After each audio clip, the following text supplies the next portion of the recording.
नमस्कार मित्रांनो, लाडक्या बहिणींना आज 1,500 रुपये हे मिळणार आहेत. खुशखबर आहे, अगदी आनंदाची बातमी आहे. आपल्याकडे आता लिस्ट आलेली आहे. 9 डिसेंबर आज आहे सोमवार आणि आता गोड बातमी आलेली आहे. बँकेमध्ये 1,500 रुपये जमा व्हायला सुरुवात झालेली आहे पोस्टात व या बँकेमध्ये पैसे जमा झालेले आहेत. परंतु इथं प्रश्न असा आहे की 6वा हप्ता कोणाला, 6वा हप्ताची यादी काय आहे हे आपण सांगणार आहोत. बँकांना काही महत्त्वाचे आणि तातडीचे आदेश आता इथं एकनाथ शिंदे आणि देवेंद्र फडणवीस यांनी दिलेले आहेत. 10 जिल्ह्यांमध्ये वाटप सुरू होणार आहे आणि 12 बँकेमध्ये पैसे कोणत्या हे पण आपण बघणार आहोत. परंतु सगळ्यात महत्त्वाचा प्रश्न, आज कोणाला पैसे, यादी कोणाकडे आहे आणि यादी कुठं बघायची किंवा आपलं नाव यादीत आहे की नाही हे कसं बघायचं हे तुम्हाला मी सांगणार आहे. सगळ्यात महत्त्वाचं म्हणजे काही टप्प्याटप्प्यानं पैसे येतील, काही टप्प्याटप्प्यानं महिला इथं अर्ज पडताळणीमध्ये पात्र होत आहेत. अशा महिलांना सर्वप्रथम पैसे दिले जाणार आहेत, लक्षात घ्या.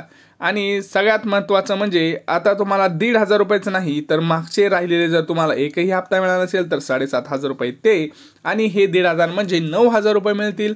जर तुम्हाला मागचे 3 हप्ते मिळालेत आणि 2 हप्ते मिळाले नसतील म्हणजे ऑक्टोबर नोव्हेंबरचे पैसे मिळाले नसतील तर ते 3,000 रुपये आणि हे 1,500 असे मिळून 4,500 रुपये तुमच्या अकाउंटला आज यायला सुरुवात होणार आहे. परंतु सगळ्यात महत्त्वाचा प्रश्न इथं पडतो की कोणाला मिळणार 6वा हप्ता, लक्षात घ्या.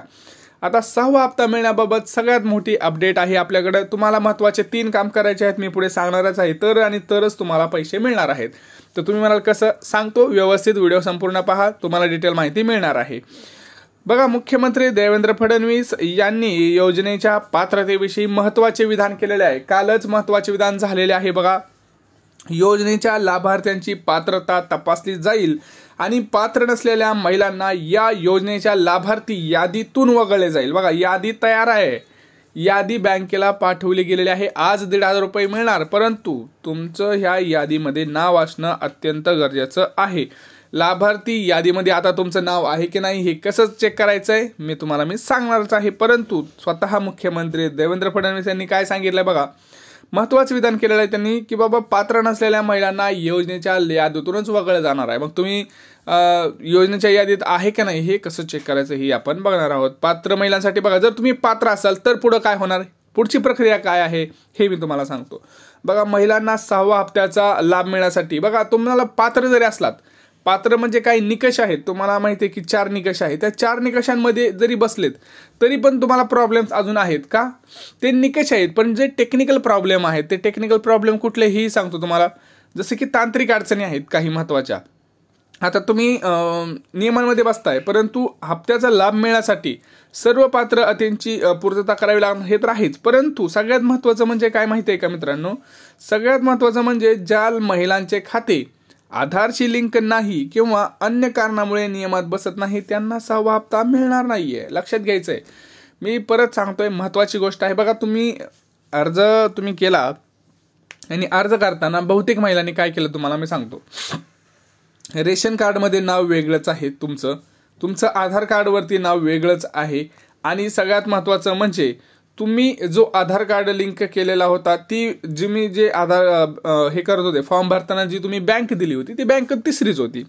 त्यामुळे झालंय असं की तुमचं आधार कार्ड डझंट मॅप किंवा आधार कार्ड इनॅक्टिव्ह किंवा जे तुम्ही अकाउंट दिलं होतं ते अकाउंट बंद झालेलं होतं तर तिथं अकाउंट ब्लॉक असे महत्त्वाचे अपडेट्स आलेले आहेत. आता तुम्ही यादीमध्ये बसून सुद्धा तुम्हाला फायदा नाहीये. कारण हे तांत्रिक अडचणी तुमच्याकडे तुम्ही फॉर्म भरताना एवढं बघितलं नाही, परंतु आता त्याचे प्रॉब्लेम्स तुम्हाला पाहायला मिळणार आहेत. तर तुम्हाला करायचंय काय ह्याच्या संदर्भात सगळ्यात मोठे अपडेट मी तुम्हाला देणार आहे, जेणेकरून तुमचं सुद्धा नाव यादीत येऊन तुम्हाला पण 1,500 रुपये मिळालेच पाहिजेत. कारण 1,500 रुपये प्रत्येक माता भगिनीला मिळले पाहिजेत. तर बघा, तुम्हाला पहिलं काम काय करायचं आहे, आजच बँकेत जायचं आहे. जे महत्त्वाचं आपलं आहे, सगळ्यात महत्त्वाचं तुमचं आधार कार्ड लिंक असलं तरी तुम्हाला जायचं आहे मित्रांनो. व्हेरीफाय करणं खूप गरजेचं आहे. कारण झालंय असं, भरपूर जणांचे आधार कार्ड मॅप परत डिस्मॅप झालेले म्हणजे डिस्कनेक्ट झालेले आहेत असं आपल्याला पाहायला मिळत आहे, किंवा त्यांची अकाउंट जे आहेत ते ब्लॉक झालेले आपल्याला पाहायला मिळत आहेत. का तर याच्यामध्ये काही ट्रान्झॅक्शन झाले नसतील किंवा काही प्रॉब्लेम असू शकतात, आधार कार्ड अपडेटेड नसेल असेही प्रॉब्लेम्स असू शकतात. तर ह्याच्यामध्ये तुम्हाला आज जाऊन बँकेमध्ये आधार कार्ड तुमचं मॅप करून घ्यायचं आहे पहिली गोष्ट. तर दुसरी गोष्ट तुमचं जे तुम्ही बँक अकाउंट दिलेलं आहे ते बँक अकाउंट चालू आहे की नाही हे चेक करायचं आहे आणि त्यात ट्रान्झॅक्शन करून घ्यायचे आहे. जरी पोस्टाचं जरी असलं तरी पोस्टात सुद्धा जाऊन तुम्हाला आज ट्रान्झॅक्शन करावंच लागणार आहे. काय करा की देवाणघेवाण घ्या, पैसे टाकून परत पैसे काढा, हे महत्त्वाचं काम करा. म्हणजे तिथं ट्रान्झॅक्शन दिसेल तुमचं किंवा अकाउंटवाल्याला कळेल की हां हे अकाउंट चालू आहे. आणि त्यानंतर तुम्हाला तिथं सुद्धा कळणार आहे की आपलं आधार कार्ड इथं खरं लिंक आहे का नाही. आता महत्त्वाचे 4 निकष आहेत ते तुम्हाला मी सांगतो, जेणेकरून तुमचं नाव आजच्या यादीत येईल आणि आज तुम्हाला पैसे मिळणार. आज तुम्हाला मी तर सांगणारच आहे की कोणत्या बँकेत पैसे येणार आहेत आणि कोणत्या जिल्ह्यात, ही आपण तुम्हाला सांगणार आहोत. परंतु सगळ्यात महत्त्वाचं बातमी आहे की आता कसं बघायचं किंवा काय निकष आहेत तेही तुम्हाला मी सांगणार आहे. बघा, मुख्यमंत्री देवेंद्र फडणवीस यांनी काय सांगितलं की भविष्य सुरक्षित करण्यासाठी या योजनात अंमलात आणलेल्या याच्यामध्ये आता अधिक पारदर्शकता असणार आहे, सुधारणा केली जाणार आहे प्रक्रियेमध्ये आणि ही योजना खूपच महत्त्वपूर्ण ठरत आहे.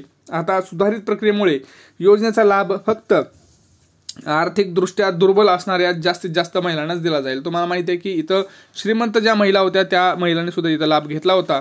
त्यामुळे प्रॉब्लेम्स आता झालेले आहेत की ज्या खऱ्याच पात्र महिला होत्या त्यांना मात्र पैसे आलेलेच नाहीत.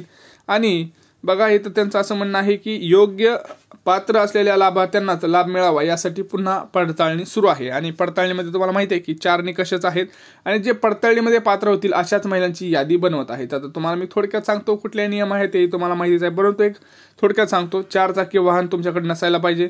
दुसरं, तुमच्याकडे कोणी इन्कम टॅक्स भरता कामा नये. तिसरं म्हणजे तुमच्याकडं कुणाचंही उत्पन्न 2.5 लाखांपेक्षा जास्त नसावं पाहिजे किंवा तुमच्याकडे पिवळं किंवा केशरी रेशन कार्ड पाहिजे होतं. पुढचं सगळ्यात महत्त्वाचं म्हणजे की तुम्ही कुठल्याही योजनेचा लाभ तिथं घेतलेला नसायला पाहिजे. अशामध्ये जर तुम्ही बसला असाल तर तुमची आज नाव यादीमध्ये असेल आणि आज तुमच्या अकाउंटला पैसे येतील, नाही तर पैसे येणार नाहीत, लक्षात घ्यायचं आहे. आता तुम्ही म्हणाल की मग कोणत्या बँकेत पैसे येणार हे सांगतो, लक्षात घ्या. सगळ्यात महत्त्वाचं म्हणजे ज्या बँका आहेत ज्याच्यामध्ये HDFC आहे, SBI आहे, बँक ऑफ महाराष्ट्र आहे, बँक ऑफ इंडिया आहे, स्टेट बँक ऑफ इंडिया आहे, अशा महत्त्वाच्या बँकेमध्ये आज 10 बँकेमध्ये पैसे येणार आहेत. तुम्हाला एक काम करायचं आहे, तुमची बँक कोणती आहे, तुमचा जिल्हा कोणता आहे, कमेंट सेक्शनमध्ये कमेंट करा. आम्ही तुम्हाला रिप्लाय देऊन सांगू की हो तुम्हाला आज पैसे मिळणार आहेत की नाही. SBI, axis bank, bank of India, bank of Maharashtra, Canara bank, Kotak bank, bank of Baroda अशा महत्त्वाच्या बँकेमध्ये आज पैसे तुम्हाला पाहायला मिळणार आहेत. तर लक्षात घ्या, लवकरच पैसे तुम्हाला येणार आहेत. आता प्रामुख्याने जिल्हा कोणते तर मुंबई उपनगर, पुणे, नाशिक, छत्रपती संभाजीनगर, सांगली, सातारा, कोल्हापूर, चंद्रपूर, गडचिरोली, इकडे जर आपण बघितलं अमरावती, जळगाव, धुळे अशा महत्त्वाच्या आणि मुंबई उपनगरांमध्ये सुद्धा पैसे आपल्याला पाहायला मिळणार आहेत. परंतु लक्षात घ्या, पैसे टप्प्याटप्प्याने येत आहेत आणि टप्पा कसा होत आहे तर अर्ज पडताळणीमध्ये ज्या महिला पात्र असतील आणि ज्यांचा आधार कार्ड लिंक आहे, ज्यांचं अकाउंट चालू आहे अशाच महिलांचा तिथं टप्पा बनत आहे. फक्त निकषांमध्ये बसून उपयोग नाही, तुमचं आधार कार्ड मॅप पाहिजे, तुमचं अकाउंट चालू पाहिजे किंवा तुमचं पोस्टाचं खातं तरी चालू पाहिजे आणि तुमची माहिती सगळी व्यवस्थित पाहिजे. आधार कार्ड, रेशन कार्डवरचं नाव सेम पाहिजे, तुमचे डॉक्युमेंट दिलेले सगळे व्यवस्थित पाहिजेत आणि सगळे मॅच झालं पाहिजे तरच तुम्हाला या यादीमध्ये नाव असेल आणि टप्प्यामध्ये तुमचं नाव असेल तर तुम्हाला आज पैसे येऊन जातील. काही प्रश्न असेल तर नक्की विचारा, परंतु प्रश्न विचारण्याआधी आपल्या चॅनलला सबस्क्राईब केलेला असेल तरच उत्तर मिळेल. चॅनलला सबस्क्राईब आणि व्हिडिओला जर लाईक केला असेल तरच तुमच्या कमेंटचा रिप्लाय दिला जाईल. भेटूया पुढच्या व्हिडिओमध्ये, तोपर्यंत जय महाराष्ट्र.